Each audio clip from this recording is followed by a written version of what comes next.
Hi, hello, good evening, good afternoon, good morning, whenever you're listening to this.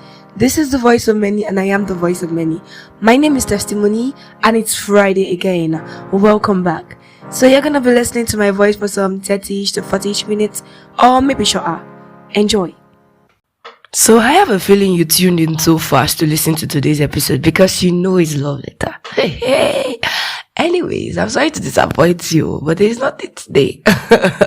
Because the same way you are feeling like, oh, I don't know what to write, and somebody else is going to write something. We're going to listen to something mushy and something cutesy, something mindful and demure.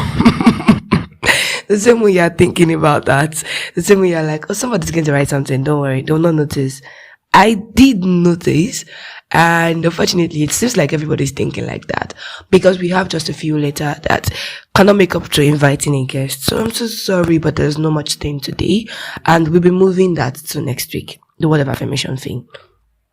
So for today, I just want to talk about the fact that it's not funny. I don't like it. People should write something now. I was expecting to see some mushy stuff. Some people did write something though, and it was cute. But we need more. Sincerely. So immediately you are dropping this, your earpiece or your AirPod or whatever device you're listening to listen. I just wanted to write something. Please, you see, I'm begging. Please, so we can bring our beautiful guest on board rather, online, whichever one. So please write something. Thank you. So not to just waste today's ground, because I believe it's an opportunity to touch life. Every time I speak, I believe it's an opportunity to say something, it's an opportunity to connect with you. So, how was your week though? Yeah, I just asked that. Think about your response and please don't say fine, because we're always too automatic to say, oh, I'm fine. Really, are you fine? So, during the week, I was doing a review of my sermon notes, and I picked the month of May, and I just realized that every sermon and every service I attended in May was talking about love. How timely, or don't you think? And one thing that stood out to me that I kept saying throughout the day was, I have the capacity to love because my Father is love. Do you know what that means? It means that because God has so much love to give, like he literally came to earth to die for you. You know, I once had someone say that even if I was the only one on earth, even if you are the only one on earth, God was still going to die for you. Do you know what that means?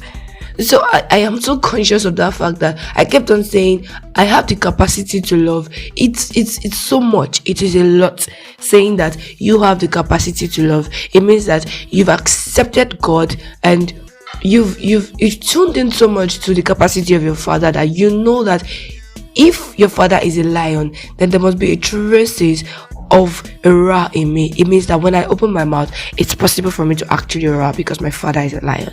Do you get that? So it means if God has so much capacity to love, then I have the capacity to love. Do you get me? So who is that one friend, one boss, one colleague, one roommate, one housemate, one departmental friend, or just one person out there that it seems so difficult to love and connect with? Remember that you have the capacity to love.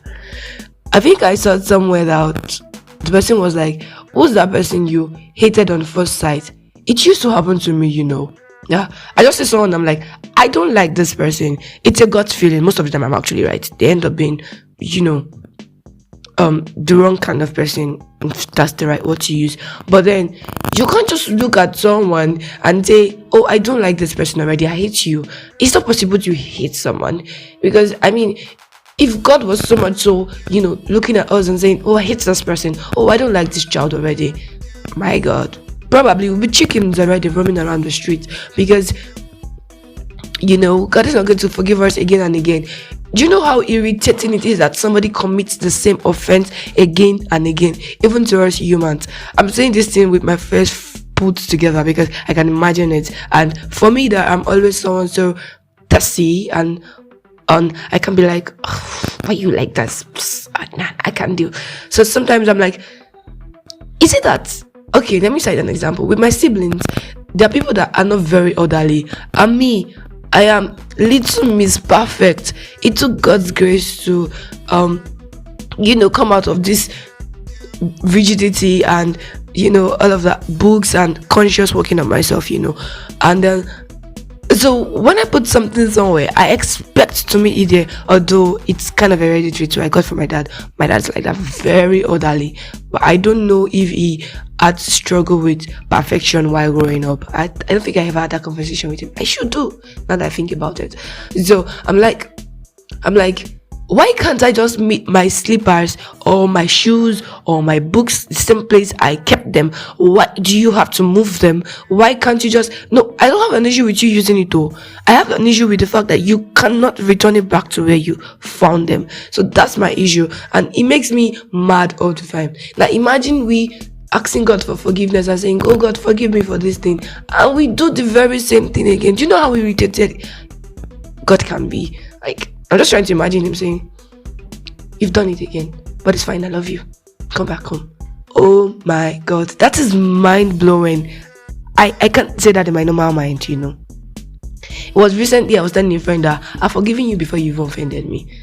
And I just realized that's something that God can say, because, oh my God, I can't believe I said that, because my friend is always she says, oh, I'm sorry, don't be angry, I know you want me to communicate, but I don't know what to do. I'm like, don't worry, I've forgiven you before you even offended me, don't worry. I don't know if she's going to listen to this though.